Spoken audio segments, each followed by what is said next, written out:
श्री शिवाय नमस्तुभ्यं। शिव महापुराण के हम यजमान बने, सुंदर रूप धारण कर कर हम कथा के यजमान बनकर जाते हैं। आज ये हमारा स्वरूप ईश्वर जी और गोरा जी के रूप में, गणा और गौर के रूप में पृथ्वी पर पूजाएगा। इसलिए गणगौर पृथ्वी पर 16 दिन की होती है, 16 दिन। शंकर और पार्वती, बच्चे पूछते हैं मम्मी ये कौन है, तो कई ईश्वर जी, ये कौन है गोरा जी, ये कौन है गणा, और ये गौर, तो गणगौर रहे। शंकर जी ने इतना सुंदर रूप कब लिया? जब शिव महापुराण के यजमान बने, कथा सुनने के लिए जब चले तब। तुमरुका जी से कहा कहो कथा। ये तुमरुका कोई साधारण नाम नहीं।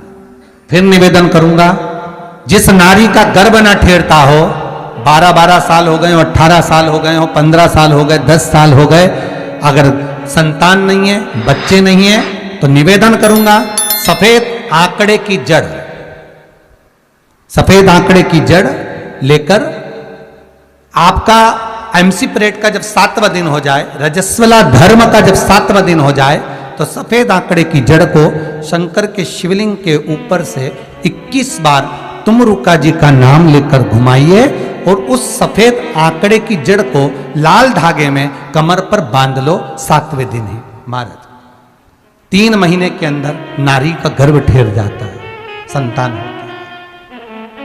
तुमरुका जी का नाम सहज नहीं है, बहुत ज्यादा बीमारी है। हम तो यहां तक कहते हैं अगर बहुत ज्यादा बीमारी है, बहुत रोगी है, एक हाथ में दूध लो, एक हाथ में जल लो, 5 बेलपत्र दोनों में डाल लो, और उस व्यक्ति का नाम लेकर, भले उसको ऑक्सीजन लग रही है, उसका नाम लेकर, गोत्र बोलकर, तुमरुका जी का नाम लेकर श्री शिवाय नमस्तुभ्यं बोलकर शंकर पर चढ़ा दीजिए। सुबह दोपहर शाम प्रदोष काल में 3 बार दिन भर में चढ़ाओ।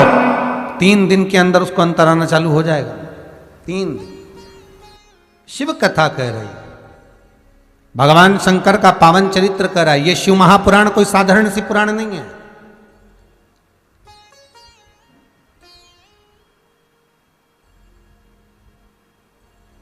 भागवत अगर पितरों को तारती है तो शिव महापुराण पितर, आहूत और वासुक्य को तारती है। पितरों के 3 क्रम हैं।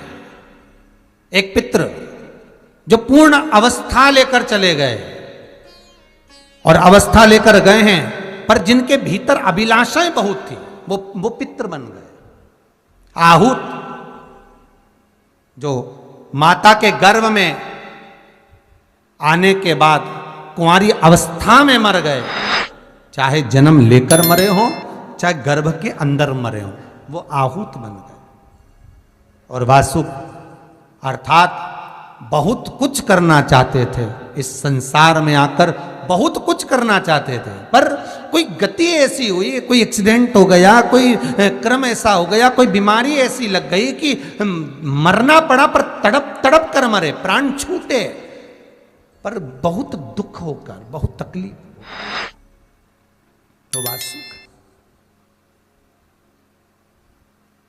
भागवत पितरों को तार देती है, पर शिव महापुराण की कथा, शास्त्र कहता है कि शिव महापुराण को श्रवण कर कर जाने वाला जीव, भले वो सुनने वाला नहीं बैठा, भले वो सुनने नहीं बैठा, जो जिसके पितर हैं, जिसके वासुक है, जिसके आहूत हैं, पर शिव पुराण कर रही है, जो श्रवण कर कर भी जाता है, और जिस मार्ग से श्रवण कर कर वो निकल रहा होता है, उस मार्ग में जितने अधोगति में मरे होते हैं, चाहे वो पितर हो, चाहे वासुक हो, चाहे आहूत हो, जितने अधोगति में मरे होते हैं, वो जीव भी तरते चले जाते हैं, मात्र जो श्रवण कर कर जा रहा है।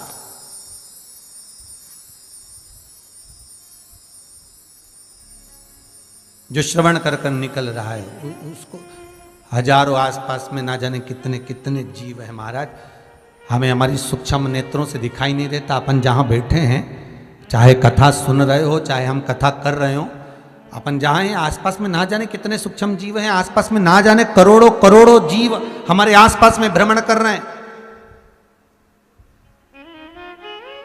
और उनकी एक ही अभिलाषा रहती है कि हमारी मुक्ति हो जाए, हमारा मोक्ष हो जाए। तो शिव महापुराण उन जीवों को भी तार देती है। फिर कहा, अगर मान लो संपूर्ण शिव महापुराण की कथा श्रवण करने को ना भी मिली हो, संपूर्ण शिव महापुराण की कथा हम श्रवण ना भी कर पाए तो शिव महापुराण की कथा कहती है मात्र एक क्षण, मात्र एक क्षण, आधी में पुनि आद, बस एक क्षण भी अगर शंकर की कथा का मिल गया तो वो जीवन का सुख प्राप्त हो जाता, वो जीवन का सुख प्रदान कर देता। महाराज उसी क्रम में शिव महापुराण में जो 12 संहिताएं हैं, 24,000 श्लोक हैं, एक बार देवऋषि नारद के मन में ये प्रसंग अड़ गया।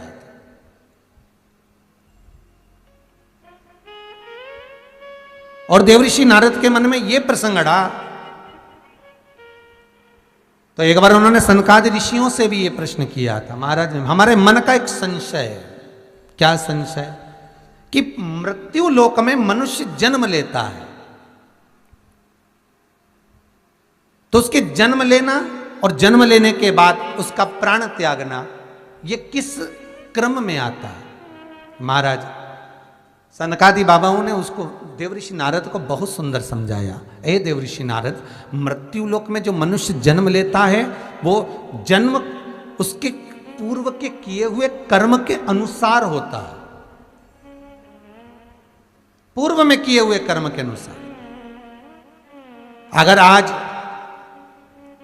कई व्यक्तियों का आपने देखा होगा, चौराहे पर 3 बच्ची चौराहे हो, चाहे अन्य चौराहे हो, रोड के किनारे लोग कोई भिक्षा मांगते हुए दिखते हैं, भीख मांगते हुए दिखते हैं। तो कई बार अपने के मन में ये प्रसंग तो आता होगा कि भगवान ने इनको कैसा पैदा करा, भगवान ने इनको कैसे जन्म दे दिया। तो कोई कभी विष्णु पुराण को स्मरण करो। विष्णु पुराण में स्पष्ट कहा गया, लक्ष्मी जी भगवान नारायण से पूछती हैं, हे नारायण कृपा करिए मुझे एक प्रश्न का उत्तर दीजिए, संसार में मैंने सबको लक्ष्मी प्रदान करी तो ये भिक्षुक कैसे हो गया?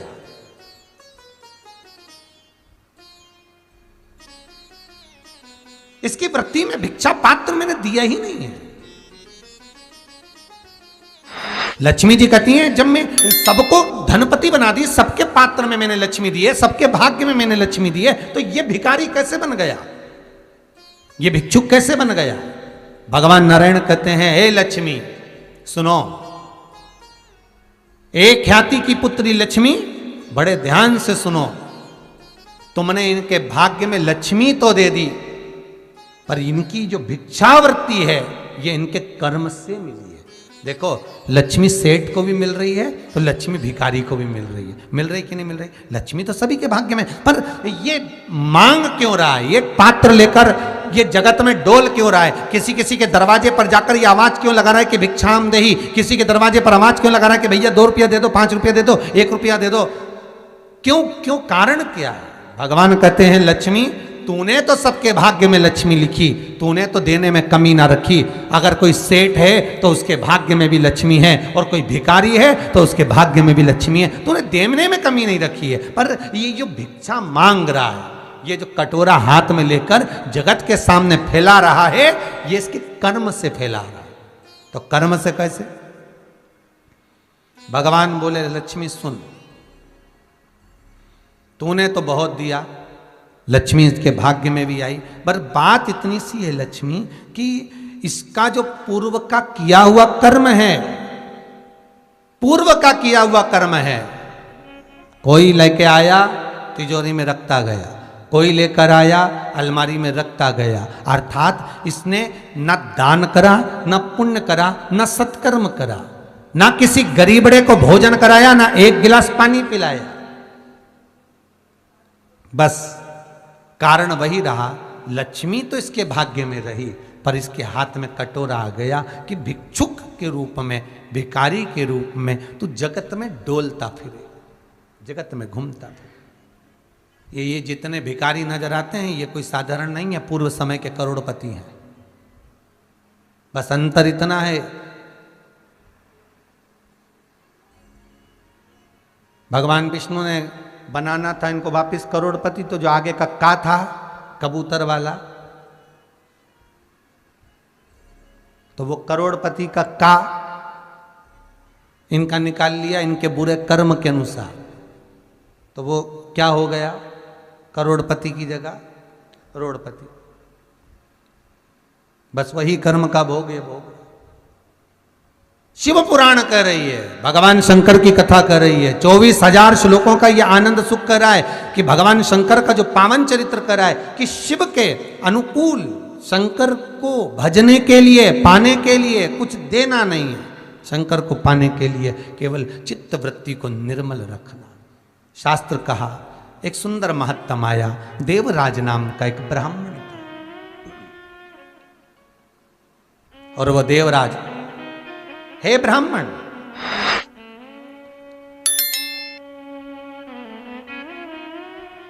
ब्राह्मण कुल में जन्मा है पर वृत्ति ठीक नहीं है, चोरी का धन लाता है, घर में उसका भोग करता है।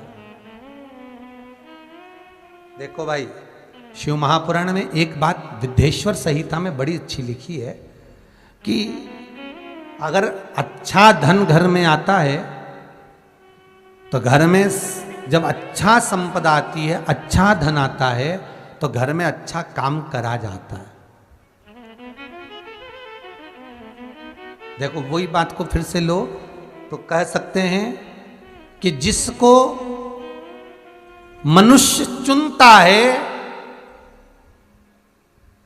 वो संसद में जाकर बैठता है, जिसको आपने चुना, जिसको मनुष्य ने चुना वो संसद में जाकर बैठता है, और जिसको भोलेनाथ चुनता है वो सत्संग में जाकर बैठता है। जिसको शिव चुनते हैं, क्योंकि सत्संग सबसे ज्यादा अगर किसी को प्रिय है तो शिव को प्रिय। शंकर को सबसे ज्यादा सत्संग प्रिय, इसलिए राम जी महाराज जब गए, हनुमत चरित्र कहता, राम जी महाराज जब जाने लगे तो उन्होंने हनुमान जी से कहा कि तुम क्या चाहते हो? हनुमान जी बोले मेरे को जाना है, क्योंकि जहां राम वहां हनुमान। हनुमान जी जब कहने लगे कि मेरे को जाना है, तो राम जी महाराज बोले नहीं नहीं हनुमान, तुझे सबसे ज्यादा प्रिय क्या है? तो कह राम। तो हनुमान, तू कह रहा है सबसे ज्यादा प्रिय है राम प्रिय है, तो एक बार जिस समय देवऋषि नारद का अपमान हुआ, विश्वामित्र बाबा का अपमान हुआ, उस समय पर एक राजा ने जब अपमान करा तो तूने उसको राम नाम लिखकर एक जगह पर बिठा दिया और कहा कि तू राम नाम जपते रहे। उसने राम नाम जपा। तब हनुमान याद कर, मेरे सम्मुख में तू खड़ा था और युद्ध होने वाला था, तो तूने क्या कहा था? प्रभु आप इसको मार नहीं सकते क्योंकि ये आपका नाम ले रहा है, राम से बड़ा होता है राम का नाम, आप इसे मार नहीं सकते। तब आपने ये संवाद कहा था, हनुमान बता तेरी प्रियता क्या है? हनुमान जी कहते हैं प्रभु आपने मुझे जगा दिया, क्योंकि मुझे श्राप ये मिला था कि तू जागेगा किसी की जगाने पर, आपने मुझे जगा दिया, इसलिए है नाथ अब मैं जाना नहीं चाहता, सत्संग करना चाहता।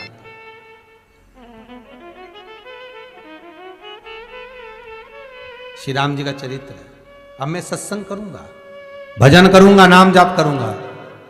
पर राम जी जानते हैं हनुमान से, कहा हनुमान मेरा जाने का समय आ गया, मुझे तो जाना पड़ेगा ना, सीता पृथ्वी में चली गई, मुझे भी जाना है, मैं सरयू के जल में अपने प्राणों को त्यागूंगा, मानव का शरीर है इसको त्यागना तो पड़ेगा ना हनुमान। हनुमान जी बोले तो त्याग दो, त्यागने में क्या दिक्कत है, त्यागो आप तो।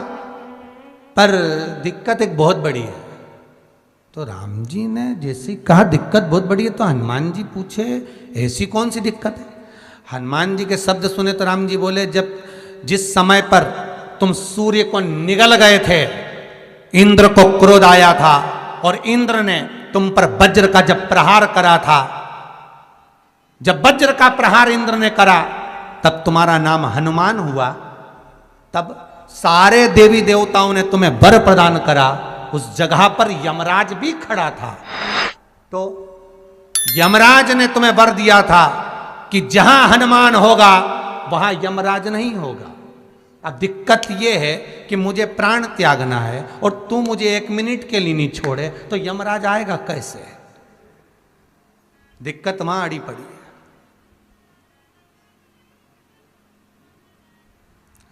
हनुमान जी मुस्कुरा के बोले राम जी महाराज से, प्रभु मैं आपके बिना रह नहीं सकता। तो राम जी बोले मैं भी जानता हूं कि तू मेरे बिना नहीं रह सकता, पर एक काम तो कर सकता है ना। क्या? मैं अगर कोई काम बताऊंगा तो तू करेगा कि नहीं करेगा? हनुमान जी बोले आपका काम और मैं ना करूं, ऐसा कभी हुआ है? जरूर करूंगा। ठीक है, बस अब राम जी महाराज ने सोच लिया कि हनुमान को जाने से पहले काम पर लगाना। अब वो कौन सा काम था? बोलो रे भाई। हनुमान जी को कहां काम पर लगाया राम जी ने? किस जगह पर काम पर लगाया? अरे सभी ने रामचरितमानस सुनी है, खूब सुनी, जल्दी बताओ। राम जी महाराज ने प्राण त्यागते समय, सरयू जी में प्राणों को देते समय, राम जी ने हनुमान जी को किस काम में लगाया था? कि राम जी ने अपने हाथ की एक मुद्रिका जिस पे राम लिखा हुआ था, वो मुद्रिका एक अयोध्या की एक सरंग में जमीन में डाल दिया और हनुमान से कहा जा जरा ढूंढ के लेके आ, मैं अभी घूम कर आया। और हनुमान जी तलातल रसातल भूमि के नीचे पताल में चले गए उस मुद्रिका को ढूंढने के लिए जिस पे राम लिखा है। और हनुमान जी पूछते भी जा रहे हैं राम कहाँ है? राम की मुद्रिका पड़ी थी, राम की अंगूठी है। अब राम का ही सत्संग करते करते जा रहे हैं और राम जी चले गए सरयू, क्योंकि हनुमान अगर होगा तो यमराज नहीं आ सकता। हनुमान को यहां से हटाना पड़ेगा तब यमराज लेने के लिए आ सकता, तब यम आए। और क्योंकि यम अपने नियम को धारण करेगा, चाहे कृष्ण हो चाहे राम। वही बात फिर याद कर लीजिए, अच्छा कर्म करिए, कर्म का दंड तो भगवान को भी भोगना पड़ता है।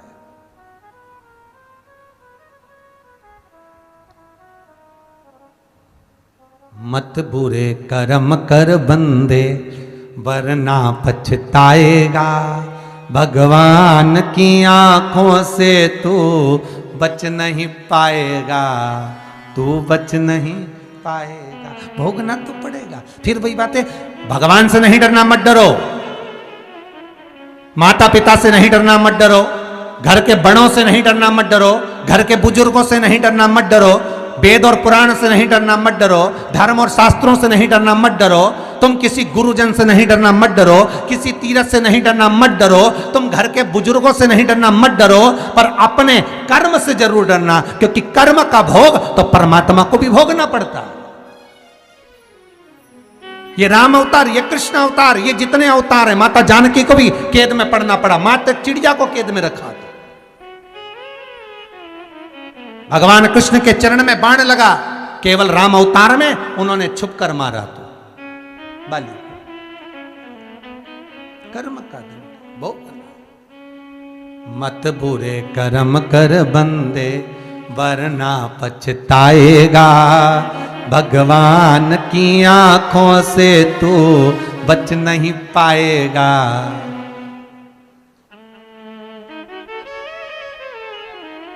इस शरीर के अंदर एक सिम फिट करके भेजी है, शरीर के अंदर।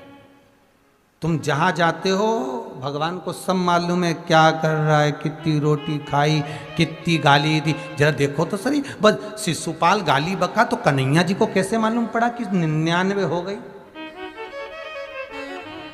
अरे विचार करो, क्या 24 घंटे भगवान कृष्ण शिशुपाल के साथ में रहते थे क्या? भागवत जी में वर्णन है 24 घंटे भगवान कृष्ण शिशुपाल के साथ रहते थे? नहीं। फिर शिशुपाल की 100 गालियां भगवान गिनकर उसके सिर को काट देते हैं, मतलब यह पक्का है कि सिम तो फिट थी। पता चल रहा था कि कितनी बकी गई। अब तुम भी अंदाजा लगा लो, जितना आड़ा टेढ़ा बोलते हो ना, जितनी जितनी गाली देते हो। कई लोग कहते हैं बहुत अच्छा था बेचारा, चले गया। चले तो गया, पर सिम भी तो देखी जाए कौन सी कंपनी की थी और कितना उसमें पावर था, वो तो देखो। और गया तो भाई देखो, भले तुम किसी कंपनी की सिम चला रहे हो, पर डाटा तुम्हारे को दिया गया है, इतना MB का इतना अब खर्च हो जाएगा। और रात को तुम 12 बजे सोचो, 11 बजे सोचो कि अब तो बिल्कुल नेटवर्क ही काम नहीं करे। तो नेटवर्क तो अपनी जगह पे सही है, परंतु वो डाटा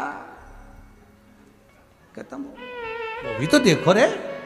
ऐसे तुम तो सवेरे 7 बजे से व्हाट्सएप चला रही, यूट्यूब चलाया, फेसबुक चलाया, सवेरे से चला के बैठी है, और 9 बजे से, और शाम तक डाटा मतलब खत्म होगा कि नहीं होगा? खत्म। अब सोच रही कि अब तो चल ही नहीं रही, बस यूं यूं घूम रही है, बस ऐसे ही घूमता रहे, और चल तो ही नहीं। और 3-4 बार क्लिक करा, खुल जा खुल जा खुल जा। भगवान बोले डाटा खत्म हो गया, अब कहाँ गया? सिम फिट करी, कितना भजन करा, कितना स्मरण करा, कितना कीर्तन करा, फाइल कंप्लीट है यमराज के पास में। जब प्राण छूटेंगे एक लाल कलर की फाइल लेके चित्रगुप्त सामने मिलेगा, और पहले ही नंबर पे पूछेगा तेरा क्या होगा रे कालिया। पहला ही शब्द रहेगा, बोल कितना भजन करा, कितना कीर्तन करा, कितना स्मरण करा, कितना नाम जाप करा, पूछेगा। मृत्यु लोक में आया था, 21,600 श्वास प्रतिदिन निकली है, 3.5 करोड़ रोम छिद्र मनुष्य के शरीर में है, 3.5 करोड़ बार भगवान का नाम लेना था, तब जाकर ये शरीर शुद्ध हो पाता एक दिन में। किसने लिया 3.5 करोड़ बार भगवान का नाम? 21,600 श्वास प्रतिदिन देता है, एक एक श्वास का हिसाब लेगा, ऊपर जाते ऐसा दोचेगा, ऐसा पाड़े की पूंछड़ी से बांध के ले जाएगा, और ऐसा मारता कूटता ले जाएगा, और चिल्लाते रहोगे। पत्नी केवल घर तक, परिवार के लोग शमशान तक, और शमशान के बाद तो अकेला ही जाएगा। फिर क्या होगा सोच ले, विचार कर। खूब ऐसी और डनलप का गद्दा, और वहां लकड़ी ऐसी चुभेगी, और परिवार के लोग आग लगा के ठंड में तो तापेंगे।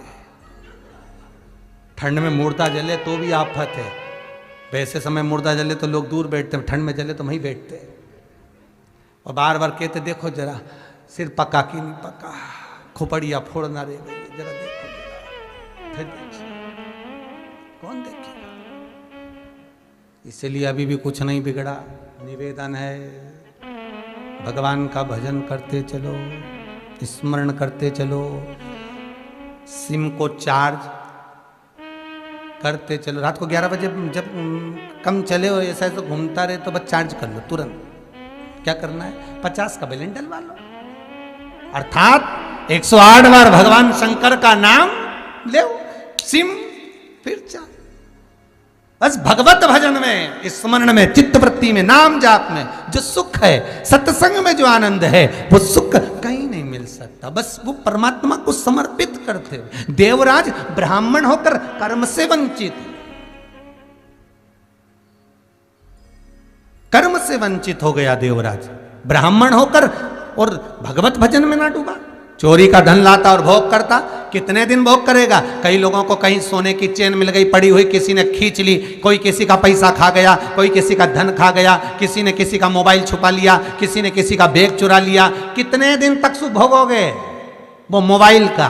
कितने दिन तक सुख भोगोगे वो चेन का? कितने दिन तक सुख भोगोगे वो बैग का? कितने दिन तक? इससे तो आगे भजन ही है साथी। फिर क्या होगा? बस पड़ा रह गया।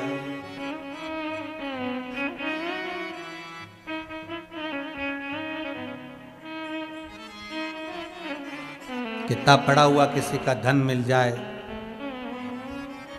जैसे ही उसका स्पर्श होता है, स्पर्श हुआ, बस उसी दिन से दुख चालू हो गया। किसी का नहीं चाहिए हमको। भगवान से कहना, भगवान हमें किसी का धन मत देना, हमें हमारे भाग्य का देना, मेरी किस्मत का देना, जो मेरी किस्मत में लिखा हो, और इतना देना कि जीवन में एक बार मैं भी शिव महापुराण की कथा करा सकूं। ऐसा देना। धन ऐसा मत देना कि डॉक्टर में लगाऊं, पुलिस में लगाऊं, यहां लगाऊं, वहां गलत जगह पर मेरा धन ना लगे। धन ऐसा देना कि मैं भी एक बार शिव महापुराण की कथा करा सकूं और जग का कल्याण कर सकूं। धन ऐसा मिलना चाहिए। अब किसी कई लोग इस चक्कर में पड़े हैं, महाराज जी जरा देखना, हमको किसी ने बताया है कि जमीन में हंडा गड़ा है। हमने कहा अगर सारी दुनिया की जमीन में हंडा गड़ा होता तो एक आध हंडा हमको भी ला दो, कुबेरेश्वर महादेव का मंदिर बनवा दे। हंडा कहाँ है? जमीन में से हंडा निकालने के लिए 25-50 ना जाने कितने बाबा जोगी के पास गए, हाथ पे डोलियाए, पैर पड़ियाए, हंडा तो नहीं निकला, ने खोद खोद के मर गए। क्या मतलब का? एक काम करते कि भगवान की भक्ति में ऐसे डूब जाते, शंकर का ऐसा अनुमोदन करते, मेरे कुबेरेश्वर महादेव का ऐसा स्मरण करते, मेरे महाकाल मेरे विश्वनाथ का ऐसा नाम जाप करते कि शंकर पार्वती को कहते जा लक्ष्मी से कहे कि इसको हंडा दे ही आए। शिव कहते पार्वती से कि लक्ष्मी से बोल इसको हंडा देता।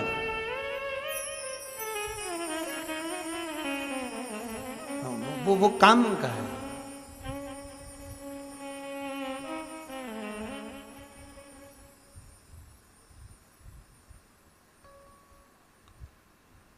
एक जजमान के हम ठहरे थे, कहाँ की बात है रे? चंडीगढ़ की। अब चंडीगढ़ की बात, जजमान के हम ठहर गए। अब जजमान के ठहरे तो वो सुबह से जजमान के जो लड़का और बहू वो सुबह से केवल राशि देखे वो अखबार में, मेरी कन्या राशि, मेरी कुंभ राशि। अब रोज पढ़े, अब उसमें लिखा था आज राजसी योग है। इतने खुश हुए कि उन्होंने आज राजभोग खिलाया। अच्छा बढ़िया रसगुल्ला ला के। हमने पूछा रसगुल्ला क्यों? गुरु जी राशि में लिखा है राशि योग, राजसी योग। और मालूम पड़े दोनों जनी कहीं जा रहे थे मोटरसाइकिल से, और मोटरसाइकिल से जाते जाते सामने से एक स्कूटर आ रहा था, उससे भड़क गए, और भड़क गए तो हॉस्पिटल में पड़े। अब हमने जजमान से कहा चलो मिल यहाँ राजसी योग है, देख लो। अब हम पहुंचे, हमने कहा क्यों रे रामू? और बेटा सारी का तू? गुरुजी पत्रिका तो अखबार में तो लिखा था राजसी योग। हमने कहा बस राजसी योग यही है कि पलंग पे पड़े रहो, डॉक्टर तुम्हें मुंह में गोली दवाई खिलाए। ये भी तो राजसी योग ही है, पड़े रहो, देखते रहो। कोई आएगा तो दवाई दे देगा, कोई आएगा तो रोटी खिला जाएगा, पड़े रहो। और आसपास में सारे चेले तुम्हारे घूम ही रहे, सारी प्रजा।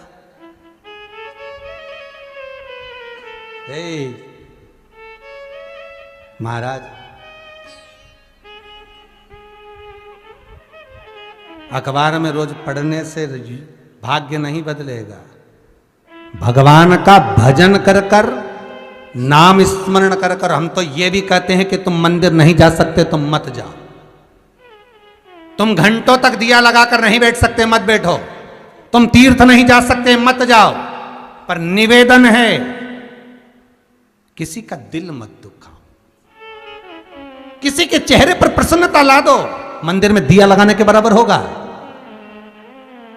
कोई दुखी है, बस उसके चेहरे पर थोड़ी सी प्रसन्नता ला कर दीजिए। महाराज मंदिर में अगरबत्ती लगाने के बराबर होगा। और आपको कुछ नहीं करना पड़ेगा, आपका खुद काम हो जाएगा। आप दूसरे को प्रसन्नता बांटो तो। सुख दोगे तो सुख मिलेगा, दुख दोगे तो दुख मिलेगा। आज अगर बहू विचार कर ले कि मैं सास से अच्छा व्यवहार ना रखूं, सास को गाली दे, अपशब्द दे, तो दे, उसमें क्या दिक्कत है? दे, परंतु याद कर कर देना। तुम्हारी भी औलाद होगी। और अभी की बहुएं तो फिर भी ठीक आ रही हैं, बेचारी की साथ के चल रही हैं, पर आगे का ध्यान रखना। खजूर की चोटी वाली आएगी, आगे का सब ध्यान रखकर चलो। जैसा कर्म करोगे वैसा भोगना पड़ेगा। इसलिए अच्छा करते चलो अभी से। रात को वो गश्ती वाले चिल्लाते हैं जागते रहो। क्यों चिल्लाते हो? उसमें उनका कौन सा फायदा है? फायदा तुम्हारा है कि रात को जाग जाओगे तो चोर तुम्हारे घर में नहीं घुसेगा। दिन में कथाकार चिल्लाते हैं जागते रहो, अभी भी मौका है। भजन में लग जाओगे तो आगे जाकर धोखा नहीं खाओगे, और नहीं तो फिर तुम्हारी मर्जी है भैया। मन तुम्हारा, वृत्ति तुम्हारी, चित्त तुम्हारा। देवराज लाया धन भोग करा, लाया धन भोग करा। कितने दिन करेगा? एक दिन तो सामने आएगा ना। और देवराज ब्राह्मण होकर जो धन चोरी कर कर लाता था उसका भोग करता था। एक दिन शरीर में ताप पड़ गया, शिव के मंदिर में ठंड लगने के कारण, ताप पड़ने के कारण शिव मंदिर में छुप गया। छुपा, सर में बहुत दर्द हो रहा है, शरीर में बहुत कष्ट हो रहा है। और उसी शिव मंदिर में शिव महापुराण की कथा चल रही है। उसी शिव मंदिर में, उस शिव पुराण में से शिव पुराण का जो मूल मंत्र है, श्री शिवाय नमस्तुभ्यम, जैसे भागवत का मूल मंत्र है ओम नमो भगवते वासुदेवाय, उसी तरह शिव महापुराण का मूल मंत्र श्री शिवाय नमस्तुभ्यम। बस इस मंत्र को उसने ध्यान में ले लिया। भले चोर था पर मंत्र ना था।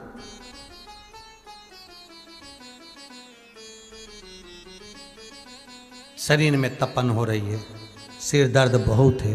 बीच बीच में महाराज चिल्ला रहे हैं हर हर महादेव। जैसे ही महादेव बोले इसको और कष्ट हो, कितना सिर दर्द हो रहा है, ऊपर से महाराज चिल्लाए जा रहे। अब कुछ ही समय बाद ये ठंड की तपन से रहा नहीं गया, बाहर निकला। निकलते ही मंदिर से कुछ ही दूर गया था और प्राण इसके छूट गए, अंतिम श्वास। मनुष्य का जब जन्म होता है, गरुड़ पुराण कहती है, स्कंद पुराण कहती है, भविष्य पुराण कहती है, नर्मदा पुराण कहती है, पद्म पुराण कहती है। बच्चा जब जन्म लेता है और मां के गर्भ से जन्म लेने के बाद उसकी जो नाल कटती है, उस कटने के समय पर उसके मरने की तारीख, तिथि, दिन, समय, पल, घड़ी निश्चित कर दी जाती है कि कब मरेगा और कहां मरेगा, किस जगह पर मरेगा, वो निश्चित हो गया। अब सिर पे केवल एक कुल्हाड़ी लटकी हुई है। तुम कहीं पे भी जाओगे सिर पे वो तलवार लटकी रहती है, कभी भी प्राण छूट सकते हैं। भले वो तलवार नहीं दिखे पर प्राण तो कहीं पे। कई लोग ऐसे हुए, एक हमारे वो जजमान कहाँ सोनकच रहते थे, उनके बहू बेटा गए कहाँ गाडरवाड़ा, शादी में जा रहे थे। अब गाड़ियां लॉकडाउन के टाइम पे मिली नहीं, तो वो ट्रक के अंदर बैठ के गए और ट्रक के अंदर बैठ के गए, ट्रक ही पलट गया, बेटा बहू बच्चे सब समाप्त। कहां लिखी थी, कहां से कहां जाकर कहां प्राणों को त्यागना था, वहां तक मृत्यु लेकर जाती है। दिन, घड़ी, पल, समय, स्थान निश्चित है कि कहां प्राण छूटेंगे। भले 7 तालों में बंद हो जाओ। राजा परीक्षित का चरित्र कहता है, जन्मेजय ने कांच का महल बनवाया था, तो वो तक्षक नाग कहां से जाता। परीक्षित को भूख लगी, खबर करवाई भूख लग रही है, तो कहा खाने का सामान मत लेकर जाओ, हो सकता है फल फूल में, मिठाई में कुछ चला जाए, कोई जहर मिला कर ले जाए। नहीं, तो अनार बुलवाया, अनार का रस निकलवाया, कपड़े में छनवाया, छान कर गिलास में भरवाया। जिस गिलास में वो अनार का जूस जा रहा था, रस जा रहा था, उस गिलास के नीचे पेंदी थी, उस पेंदी में तक्षक नाग चिपक कर चला गया। मृत्यु निश्चित है, वो आना है, उसे कोई नहीं टाल सकता। जन्म, मरण और परण, ये 3 निश्चित है मेरे शंकर के हाथ में। डॉक्टर ने कहा 3 महीने बाद डिलीवरी हो जाएगी, ये तारीख को ये समय पे होगी। डॉक्टर ने कहा बस 8 दिन बाद डिलीवरी, और मालूम पड़े जापा होना था 4 तारीख का, 10 तारीख आ गई। डॉक्टर को 3-4 बार तो दिखाया ही, देखना डॉक्टर साहब अभी 4 तारीख बोली थी, और डॉक्टर के अभी 2-4 दिन के 12 तारीख हो, 15 हो गई। क्यों? क्योंकि वहां से नहीं छूटी है। जन्म भगवान के हाथ, मरण भगवान के हाथ। डॉक्टरों ने कह दिया अंतिम सांसें चल रही, घर ले जाओ, घर ले गए, मालूम पड़े 1-1.5 साल तक तो अम्मा पलंग पे निकाल दी। लो, और पंडितों ने पत्रिका देखकर कहा था खूब लंबी उम्र है, मालूम पड़े एक्सीडेंट हुआ, अटैक आया, मर गया। लो, सारी उम्र धरी की धरी रह गई। अभी ना जाने कितने लोग कोरोना महामारी में चले गए, फोन लगाकर बोलते हैं गुरुजी हमारे पिताजी की पत्रिका तो पहले कहते थे कि खूब जिएंगे, खूब लंबी उम्र है, और तो वो चले ही गए। बताओ कहां उसके हाथ जन्म, मरण और परण। ढेर लड़कियां देख लो, ढेर लड़के देख लो, पर जो भाग्य में लिखी होगी वही मिलेगी। और जो भाग्य में लिखा होगा वही मिलेगा। 50 छानो, 1000 बायोडाटा देखो, 1000 लड़कियां देखो, 1000 लड़के देखो, जो लिखा है वही होना। ये संबंध आज के नहीं है, पूर्व के हैं भाई। एक आध दिन के संबंध थोड़ी ना। कितनी देखी और कितने देखे, जरा विचार करो। और भाग्य में यही लिखा था और किस्मत में यही लिखी थी। उसका कारण है कि ये आज का संबंध नहीं, ये पूर्व का है। संबंध जन्म मरण परण 3 किसी के हाथ में नहीं है। किसी ने कह भी दिया इतनी तारीख तक विवाह हो जाएगा, मालूम पड़े पीछे आगे हो गया, क्योंकि ये सब शिव के हाथ है, शंकर का स्मरण। देवराज को ले गए भगवान भोले। समय आया, एक बिंदुक नाम का ब्राह्मण, जिसकी धर्म पत्नी का नाम था चंचूला देवी।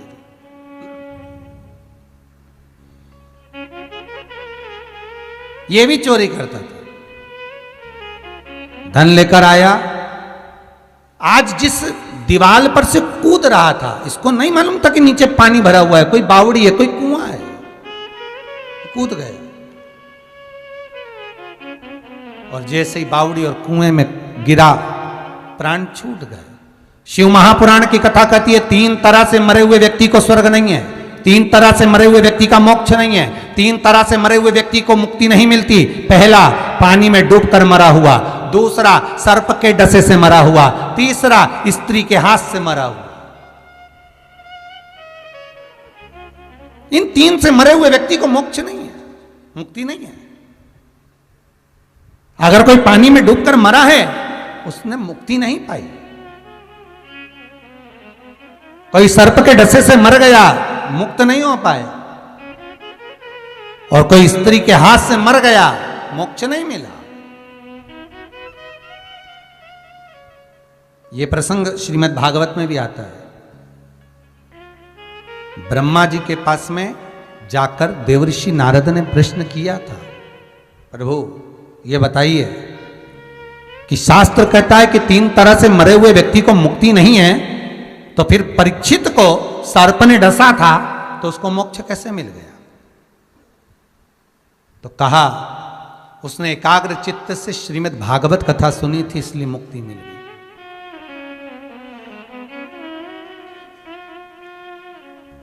देवऋषि नारद ने कहा मान लो, परीक्षित ने तो 7 दिन एकाग्र चित्त, एकाग्र मन, एकाग्र ध्यान से कथा सुनी तो उसको मुक्ति मिली। और मान लो कोई कथा नहीं सुना, फिर उसकी मुक्ति, उसका मोक्ष कैसे हो? तो उसका वर्णन शिव महापुराण में लिख दिया कि मान लो अगर कथा नहीं भी सुनी है, शिव पुराण तो कहती है कि अगर आपने भागवत भी नहीं सुनी, कोई पुराण नहीं सुना, कभी मंदिर में दिया नहीं लगाया, कभी भगवान का भजन ना करा, पर एक बार अगर मौका मिल जाए शंकर का अनुमोदन करने का, श्री शिवाय नमस्तुभ्यम मंत्र का स्मरण करने का, या शंकर के मंदिर में एक बार भूल से भी आपने जल चढ़ा दिया, यहां तक शास्त्र कहता है मंदिर में जल भी नहीं चढ़ाया शंकर के, दिया भी नहीं लगाया, कोई पाठ नहीं करा, कोई मंत्र नहीं जपा, अगर शंकर का मंदिर का मात्र शिखर का दर्शन ही कर लिया, कभी जिंदगी में कर लिया, तो भी तुम कैलाश धाम जाने के अधिकारी हो, तो भी तुम शंकर के धाम जा सकते हो, मुक्ति हो सकती है, मोक्ष मिल सकता है। क्यों भैया? मरने वाले को चौराहे पे क्यों नहीं जलाते? अरे बोलो रे भाई, मरने वाले को कोई ग्राउंड में क्यों नहीं जलाते? मरने वाले को किसी मॉल में क्यों नहीं जलाते? मरने वाले को घर के बाहर क्यों नहीं जलाते? मरने वाले को किसी अन्य जगह पर क्यों नहीं जलाते? मरने वाले को जलाते हैं तो केवल शमशान में जलाते हैं। क्यों? क्या कारण है? किस लिए? उसका एक कारण है कि शमशान में शंकर रहते हैं, क्योंकि उन्हें श्राप लगा था दक्ष प्रजापति का, मैं तुझे श्राप देता हूं शिव, तो शमशान में निवास करेगा। शंकर भगवान शमशान में रहते हैं, इसीलिए मुर्दे को शमशान ले जाया जाता है। क्यों? क्योंकि ये जगत में कहीं पर भी भटका, इसने कथा सुनी ना सुनी, भागवत सुनी ना सुनी, दान करा ना सुना, स्मरण करा ना करा, पर अगर इसको शंकर के दरवाजे तक ले गए तो फिर ये शंकर का हो गया, फिर शंकर इसको साथ लेगा, क्योंकि शिव भोला है, शंकर इसको साथ लेगा। इसलिए मरने वाले को कहीं दूसरी जगह नहीं ले जाते, ले जाते शमशान, अच्छे बांध बुंधा के हो, सजा धजा के, किसको मिलन करवाना है भोलेनाथ से हो, ले जाओ, दूसरी जगह नहीं, चौराहे पे नहीं, गली में नहीं, शॉपिंग मॉल में नहीं, केवल शमशान, क्योंकि वो शिव का धाम है, वहां शंकर रहते हैं। और एक बार जो शिव के पास चले गया, फिर शंकर का हो गया, तो उसको फिर कोई कुछ कहीं भटकना है ही कहीं नहीं। अब सौंप दिया इस जीवन का सब भार तुम्हारे हाथों, छोड़ दो शंकर के सब कुछ शिव।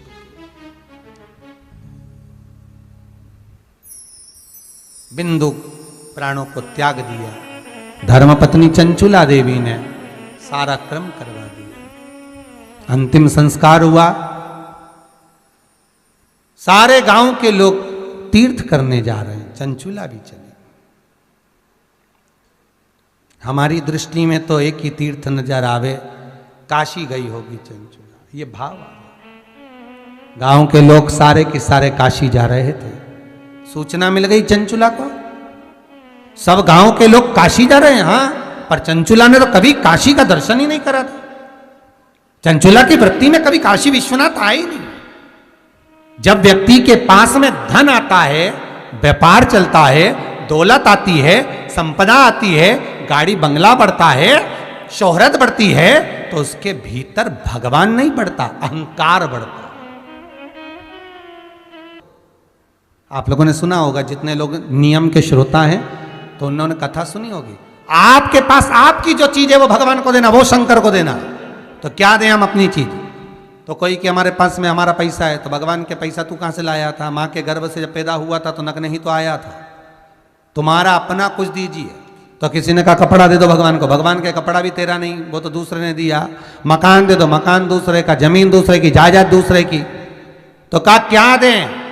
तो कहा मैं अपने आप को भगवान को दे दूं। तो क्या वो तू भी दूसरे का, माता ने जन्म दिया तेरे को, तो तू भी भगवान को नहीं दे, तेरा क्या है वो दे। तो शिव महापुराण की कथा कहती है, मनुष्य का अपना खुद का केवल अहंकार होता है, इसलिए शंकर को अहंकार दे दो कि मेरा अभिमान तुम रख लो और मुझे निर्मल बना दो, क्योंकि जय अहंकार मेरा है। और ये अहंकार ही तो ऐसा है जो हमें भगवान से दूर कर देगा।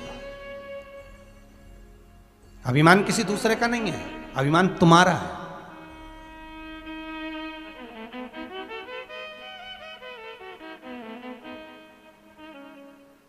ये अभिमान तुम्हारा, ये अहंकार तुम्हारा, वो भगवान को देना है। और अहंकार एक बार अगर भगवान का हो गया तो जीवन आनंदमय हो गया।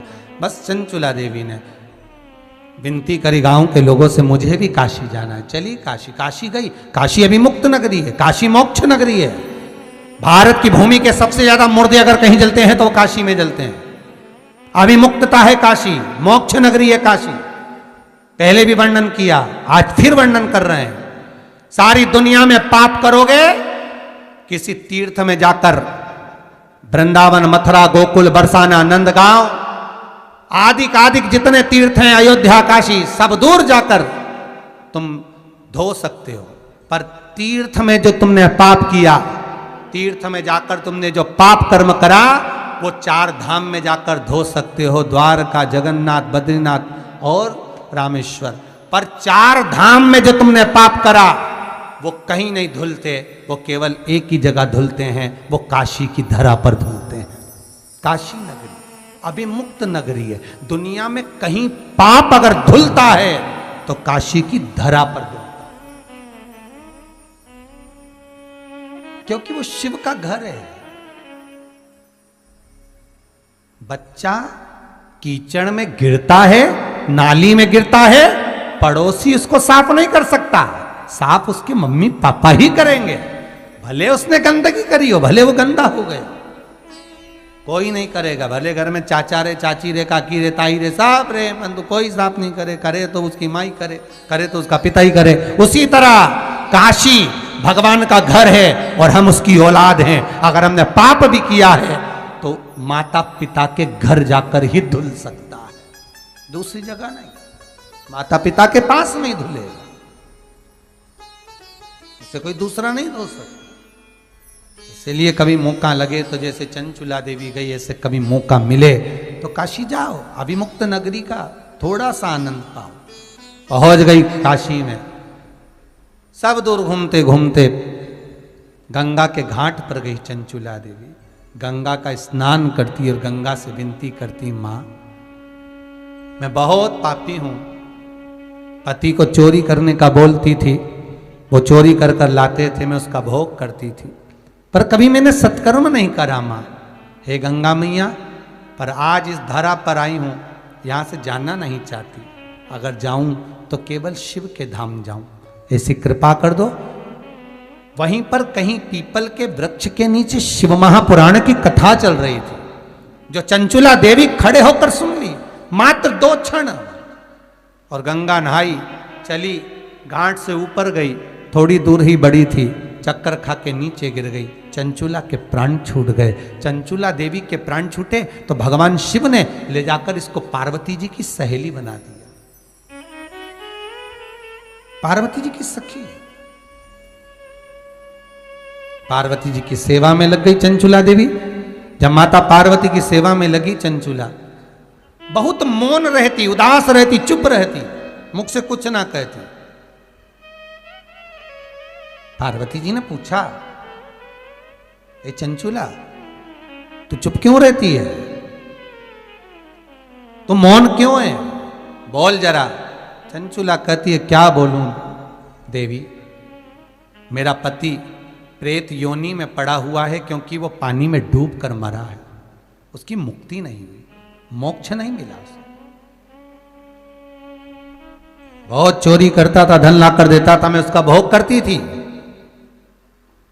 पर मैंने कभी अपने पति से नहीं कहा कि तुम मंदिर जाओ, कि तुम देवालय जाओ, कि तुम पूजन पाठ में जाओ। एक होती है पत्नी जो पति को सिनेमा घर ले जाती है, एक होती है पत्नी जो पति को शॉपिंग मॉल ले जाती है, एक होती है पत्नी जो पति को मायके ले जाती है, और एक होती है धर्म पत्नी जो पति को धर्म के पथ पर ले जाती है। पति कमा कर लेकर आए तो धर्म पत्नी का फर्ज है एक बार पति से पूछे कि ये तुमने कमाया है जो लेकर आए हो, थोड़ा सा सत्कर्म में लगाओगे कि नहीं लगाओगे? थोड़ा सा सत्कर्म में लगाओ।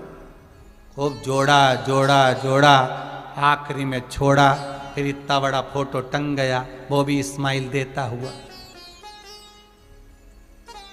और उस पे भी प्लास्टिक के फूल की माला, और खीर और पूड़ी सराद में चिपकी तो चिपकी चिपकी, फिर तो अगली सराद तक उठेगी वो पूड़ी और खीर।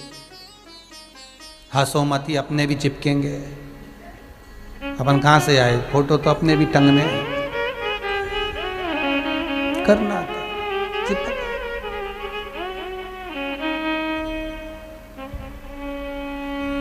और मेरा निवेदन है, जमाने में अगर मृत्यु लोक में जन्म लिया है, पृथ्वी पर आए हो, कितना भी दुख हो उसमें मुस्कुराइए, दुख में भी मुस्कुराए, क्योंकि बाद में तो फोटो में मुस्कुराओ, उससे अच्छा पहले ही मुस्कुरा लो ना। जाता क्या है, मुस्कुराओ, प्रसन्न रहो। क्या किसको रोइए, चादर तान के सोइए, आग लगे बस्ती में अपन रहो मस्ती में। कहा रोना, उसने ऐसा बोल दिया, उसने ऐसा कर दिया, ऐसा हो गया, क्या रोए, तो देखा जाएगा।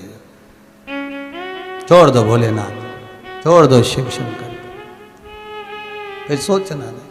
महाराज चंचुला चुप बैठी तो पूछ लिया माता ने, क्या बात है, क्यों चुप हो? पति को मुक्ति नहीं, तो एक काम करो, अगर तुम्हारे पति को मोक्ष नहीं मिला है तो एक बार शंकर की कथा करवा लो, शिव महापुराण को श्रवण कर लो। कौन बाचेगा? देवऋषि नारद के पास जाओ। चंचुला देवी ने देवऋषि नारद से कहा, नारद जी मुझे शिव पुराण कराना है। नारद जी बोले, पुराण तो कर दूं, मना नहीं है, पर दिक्कत इतनी सी है कि मुझे श्राप लगा है। एक जगह बैठ सकता नहीं। ऐसा श्राप किसी किसी को लगा रहता है जो एक जगह बैठ ही नहीं पाता। श्राप लगा है, अब मैं बैठूं और कथा बांचूं तो बैठने के लिए 3 घंटा तो चाहिए ना, 4 घंटे तो बैठना पड़े, पर बैठ ही नहीं पाता। अब करूं क्या? नारद जी विचार, एक काम करो कि मैं कथा नहीं सुना सकता, पर मेरा जो मित्र है तुम्बरुका,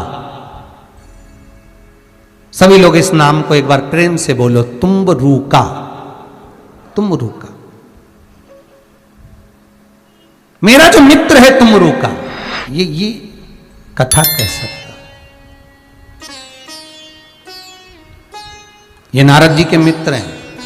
बस अंतर इतना है, देवऋषि नारद के जो मित्र तुम्बरुका जी हैं, नारद जी के हाथ में जैसे करताल है, वीणा है, वैसे ही तुम्बरुका जी के हाथ में भी करताल और वीणा है। बस अंतर इतना है, नारद जी का मुख सुंदर दिखता है, तुम्बरुका जी का मुख घोड़े का लगा होता है। कभी आप लोग कहीं दक्षिण साइड के मंदिर में जब जाएं, दक्षिण के मंदिर में जब आप पहुंचे तो दक्षिण के मंदिर में आप क्या दर्शन करेंगे कि दरवाजे पर 2 मूर्ति नजर आती है, एक नारद जी की, एक तुम्बरुका जी की। कई बार आपके मन में प्रश्न आता है कि ये घोड़े का मुख लगाए, वीणा हाथ में है, करताल हाथ में है, ये कौन है? तो ये देवर्षि नारद के मित्र हैं, शंकर के परम उपासक तुम्बरुका जी।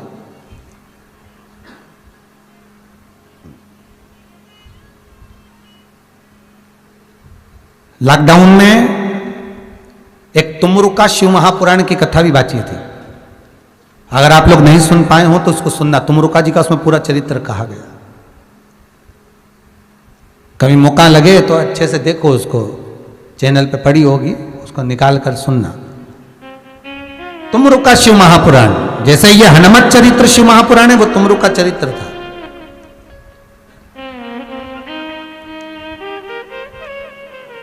तुम्बरुका जी महाराज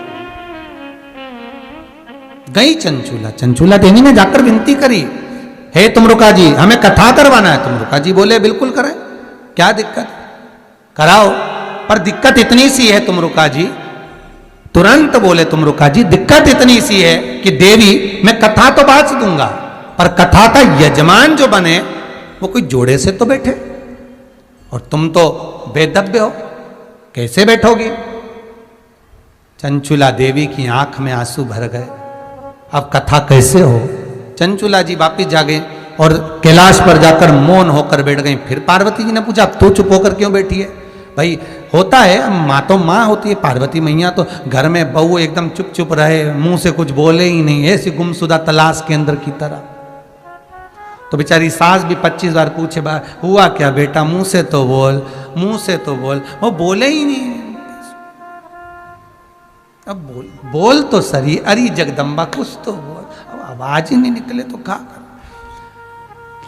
बहू के चेहरे पर स्माइल रहे, प्रसन्नता रहे, अलमस्तता, आनंदता रहे, तो घर में सास ससुर, घर में जितने हैं सबको अच्छा लगे कि हाँ कोई दुख नहीं है। मालूम पड़े, अब सीता जी भी अयोध्या आई थी तो चुप चुप रहती थी, तो 25 बार पूछा, माता कौशल्या जी ने पूछा, सुमित्रा ने पूछा, कैकेयी ने पूछा, बोल तो सही आखिर बात क्या बोले सीता।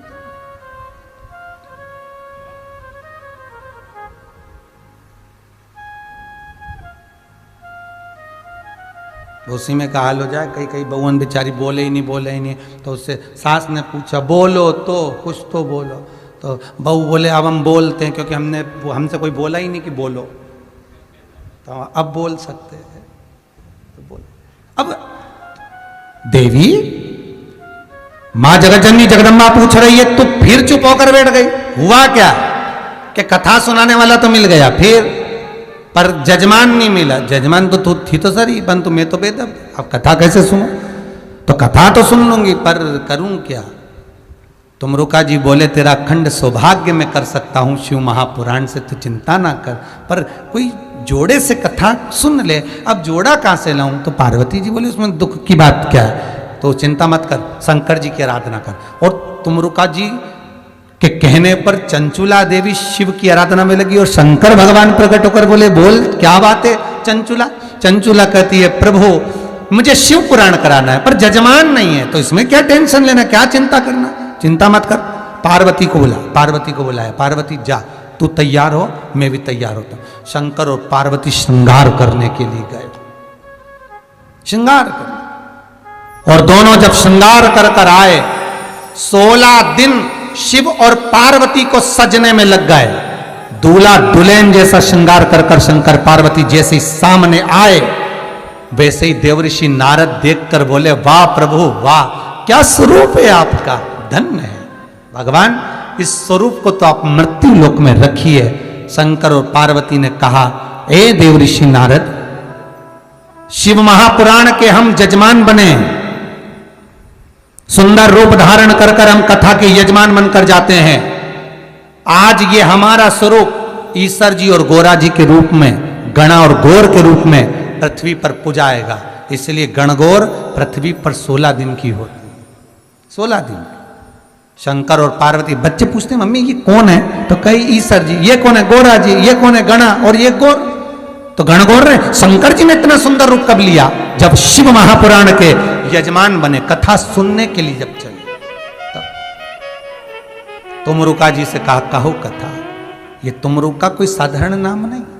फिर निवेदन करूंगा, जिस नारी का गर्भ न ठेरता हो, 12-12 साल हो गए हो, 18 साल हो गए हो, 15 साल हो गए, 10 साल हो गए, अगर संतान नहीं है, बच्चे नहीं है, तो निवेदन करूंगा, सफेद आंकड़े की जड़, सफेद आंकड़े की जड़ लेकर आपका एमसी परेड का जब 7वां दिन हो जाए, रजस्वला धर्म का जब 7वां दिन हो जाए, तो सफेद आंकड़े की जड़ को शंकर के शिवलिंग के ऊपर से 21 बार तुमरुका जी का नाम लेकर घुमाइए, और उस सफेद आंकड़े की जड़ को लाल धागे में कमर पर बांध लो। 7वें दिन है महाराज, 3 महीने के अंदर नारी का गर्भ ठेर जाता है, संतान होता है। तुमरुका जी का नाम सहज नहीं है, बहुत ज्यादा बीमारी है। हम तो यहां तक कहते हैं, अगर बहुत ज्यादा बीमारी है, बहुत रोगी है, एक हाथ में दूध लो, एक हाथ में जल लो, 5 बेलपत्र दोनों में डाल लो, और उस व्यक्ति का नाम लेकर, भले उसको ऑक्सीजन लग रही है, उसका नाम लेकर, गोत्र बोलकर, तुमरुका जी का नाम लेकर, श्री शिवाय नमस्तुभ्यम बोलकर शंकर पर चढ़ा दीजिए। सुबह दोपहर शाम प्रदोष काल में 3 बार दिन भर में चढ़ाओ, 3 दिन के अंदर उसको अंतर आना चालू हो जाएगा। 3 दिन, महामारी में भी, बीमारी में भी उसको रोग मुक्ति प्राप्त हो, रोग से छुटकारा होता है। तुमरुका जी का नाम, शिव का स्मरण, भगवत भजन का एक लक्ष्य तत्व है। महाराज तुमरुका जी का नाम कोई सहज नहीं। शंकर के सबसे बड़े उपासक अगर कोई गिने जाते हैं तो श्री तुमरुका जी गिने जाते हैं, शिव के लिए हाजिर।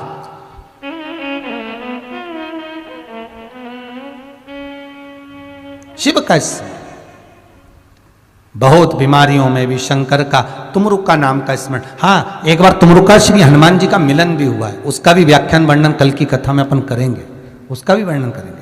श्री हनुमान जी महाराज और तुमरुका जी का मिलन, वो भी अपन स्मरण करेंगे, वो भी अपन देखेंगे। कोई सहजता नहीं है महाराज।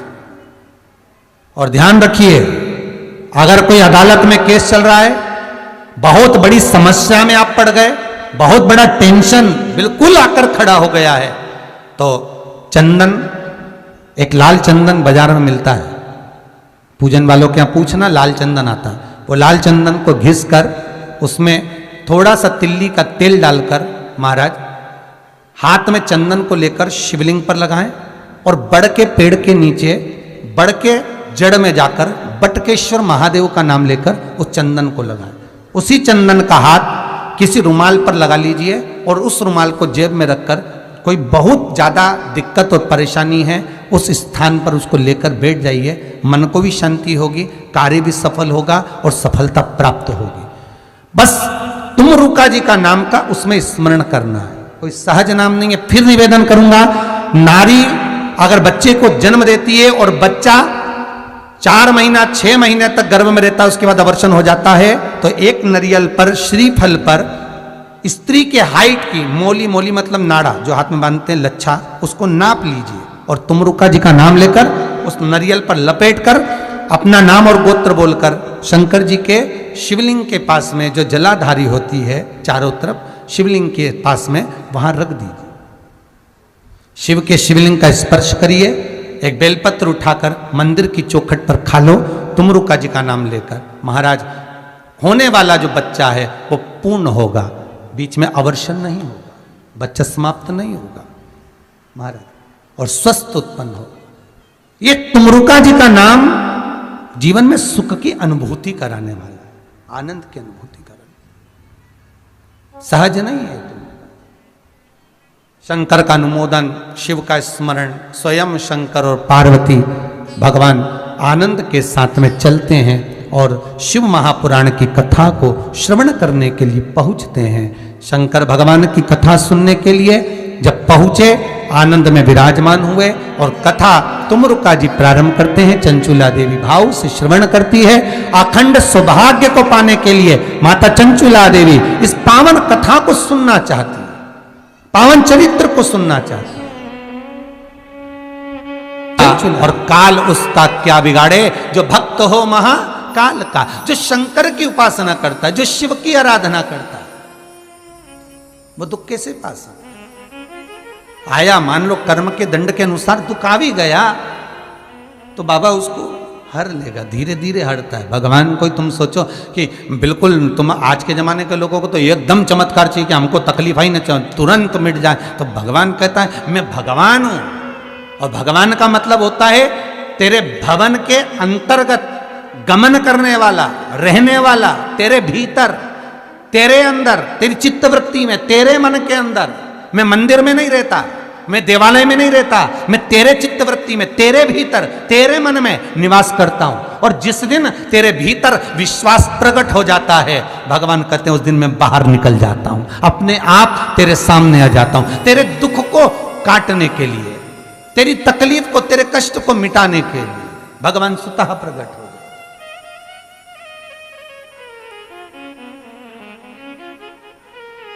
जब राम जी महाराज ने सेतु बनाने की विचार करा, कब करा?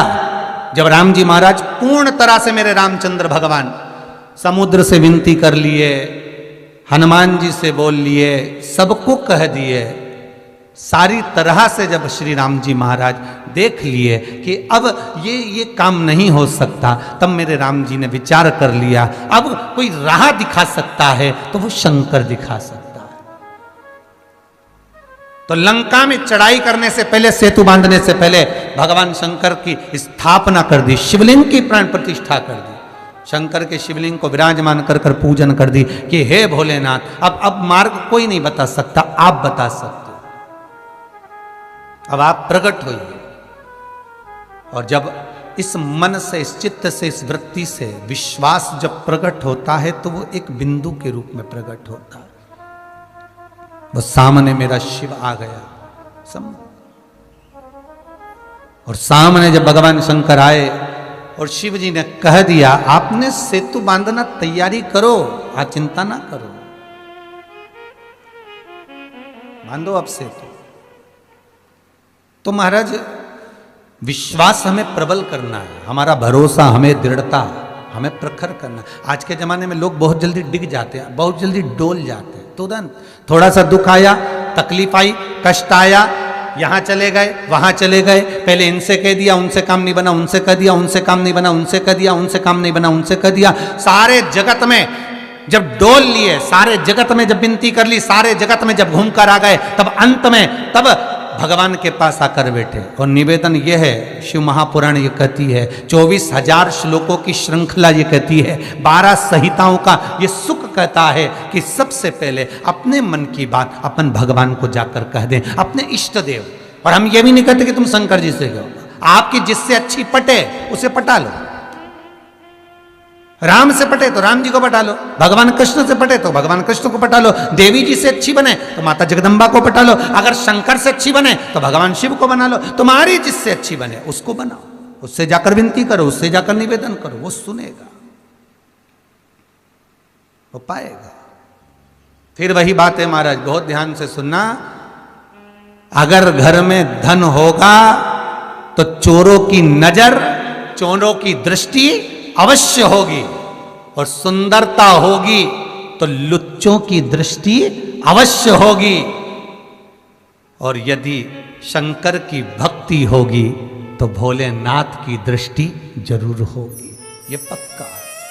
वो विश्वनाथ आप पर दृष्टि रखेगा, मेरा शंभो आपको देखेगा, इसको दुख क्या है, इसको तकलीफ क्या है। उठा गंगा का जल और ले जा।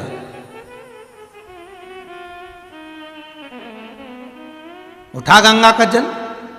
स्त्री कहती है तुलसीदास जी के सामने, सबसे पहली चालीसा की रचना तुलसी बाबा करें, इधर देखिएगा कथा पर। उठा गंगा जल और चली जा। तो स्त्री कहती है कि ये गंगा का जल तो मेरा पति भी घाट पर पड़ा है गंगा के। प्यारे भक्तों, आज की श्री शिव महापुराण कथा त्रिवेणी संगम जो कि महाकुंभ प्रयागराज में चल रही है, जिसका आज का पहला दिन समाप्त होने वाला है। तो भक्तों, अगर आपको हमारा यह वीडियो पसंद आए तो वीडियो को दिल से लाइक करके चैनल को सब्सक्राइब जरूर से करें। और भक्तों, आज की श्री शिव महापुराण कथा यहीं समाप्त करते हैं। मिलते हैं दूसरे पार्ट में, तब तक के लिए हर हर महादेव। प्यारे भक्तों, अगर आपने अभी तक हमारे चैनल को सब्सक्राइब नहीं किया है तो प्लीज़ चैनल को सब्सक्राइब करके कमेंट बॉक्स में हर हर महादेव लिखकर अपनी हाजिरी भगवान शिव शंकर जी के चरणों में अवश्य लगाएं। और भक्तों, अगर आप चैनल पर नए हो तो हमारे चैनल को सब्सक्राइब करके वीडियो को एक दिल से लाइक जरूर कर दीजिएगा और कमेंट बॉक्स में हर हर महादेव अवश्य लिखिएगा। तो भक्तों, मिलते हैं एक और नई वीडियो के साथ।